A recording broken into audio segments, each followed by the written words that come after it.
परम पूज्य गुरु जी के शव यात्रा में उपस्थित पूज्य भिक्षु संघ और उपासक उपासिकाओं का जैन सलाह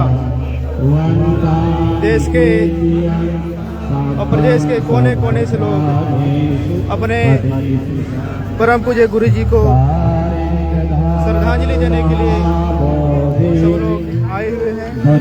आप देख सकते हैं चारों तरफ लोग खड़े हैं, सड़कों पे लोग खड़े हैं, बड़ी मात्रा में लोग खड़े हैं और गुरु जी को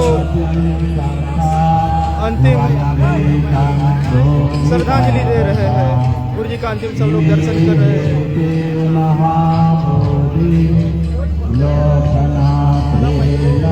यहाँ गुरु जी का पार्थिव शरीर है।